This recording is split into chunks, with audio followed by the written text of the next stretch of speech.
This podcast is produced by the Harwood Productions Podcast Network. To learn more about the network and to find more of our shows, visit us online at www.harwoodpodcast.com.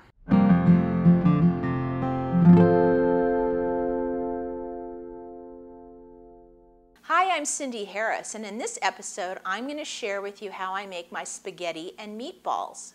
The meatballs are made with Italian sausage and some ground beef along with some fresh basil, and then we put it all together with a great tomato sauce.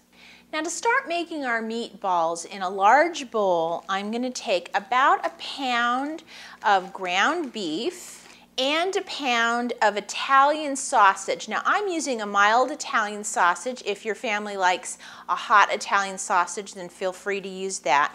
And I'm going to add that in the bowl with my beef. Now, the next thing I want to add is some bread. And what I have here is just some slices of bread. You could use white bread or wheat bread, or I'm using some sourdough bread.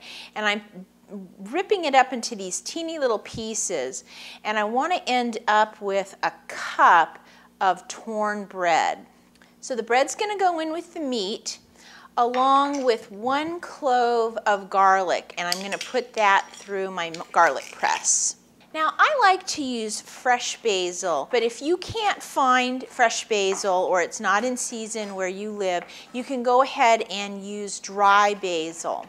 If you were going to use dry basil, I'd use about 2 tablespoons, but because I'm using fresh, I want to measure out a ½ cup of the fresh basil. And I'll add that into my bowl. Then I'm going to add 1 egg and about a teaspoon of salt and a ½ teaspoon of black pepper. Now we want to mix all of this together.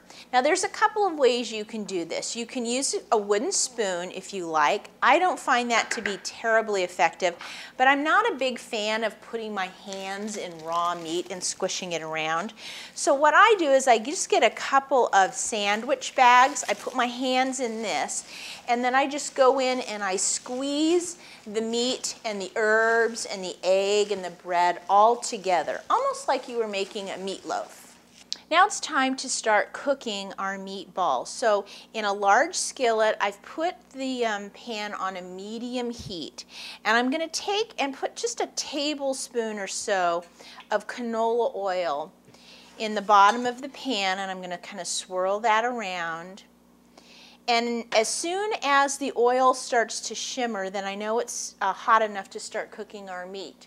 Now when we go to make our meatballs, there's a couple of ways we can do it. This is a fun little gadget I found at the store. It works like tongs, but what you do is you go in and you just grab a thing of meat like this, and it kind of makes the meatball for you. Now I like it to be a little bit tighter than this, so I kind of roll it in my hand. But the thing that's kind of nice about that tool is that way your meatballs end up being about the same size. They're about the size of a walnut. But you can also just go in and pinch some of the meat off like this and roll it in your hands, but do kind of compact it as much as you can, and then we just put this in the hot oil and we start browning them. Now the meatballs have been in the oil for just a couple of minutes, and I'm going to take a spatula and I want to start turning them. Let's see if you can see how it's starting to brown on that side. We're going to want to turn all the meatballs because eventually we want them to be browned on every side.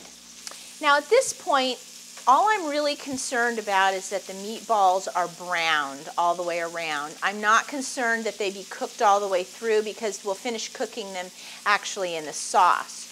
So once they start looking like this and they're nice and brown, take them and put them on a plate that's got some paper toweling on it. That way we can drain any oil that's on there. And I want to continue frying my meatballs, so I'm going to put again another tablespoon or so of canola oil in and just continue forming my meatballs and cooking them. This is my second batch of meatballs, and that's all the meat made into little meatballs. So it's a nice amount. And I'm just going to let these drain with the other ones while I get the sauce ready. Now I'm going to build my sauce. So in a medium-sized stock pot, I'm going to use 2 large 28-ounce cans of crushed tomatoes. And I've chopped up some more fresh basil, about 1/2 cup. That's going to go in as well. 2 cloves of garlic that I'm mincing. A little bit of salt.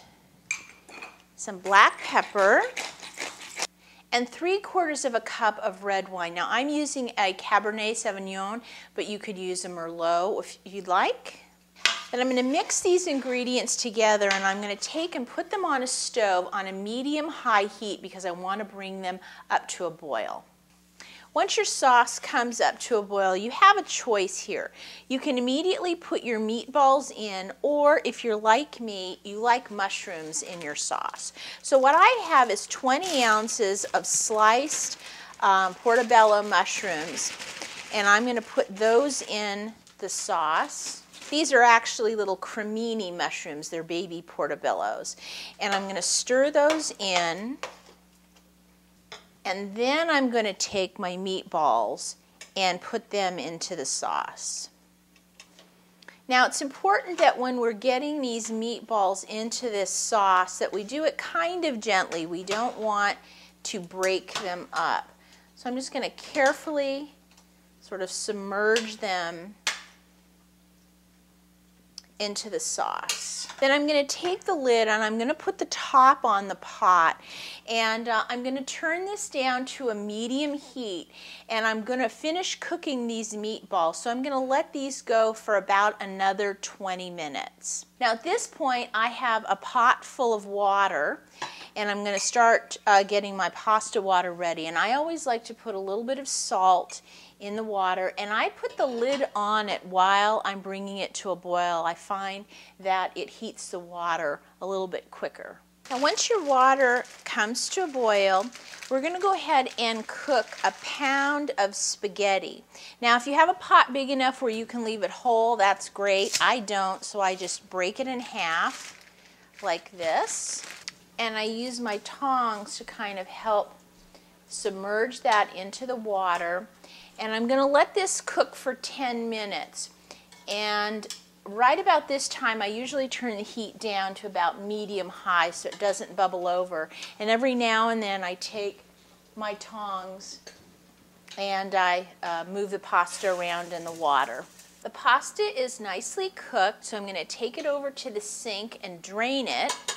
Now once I have the pasta drained, I always like to take and just put a little drizzle, maybe a tablespoon or so, of olive oil on the pasta, and then I toss it around with my tongs. And the reason I do that is that way the noodles don't stick together, so that while I'm getting the meatballs and the pasta plated up, I don't get globs of noodles. They stay nice and separate, just like this. So when it's time to serve, just get a nice plate with some pasta in the center,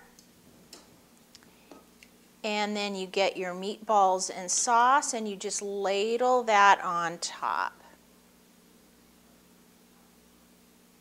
Now if you'd like to try these spaghetti and meatballs at home, just go to our website and go to the Easy Entertaining show notes, and I'll have the recipe for you. And as always, if you have any questions, send me an email. I'll see you next time.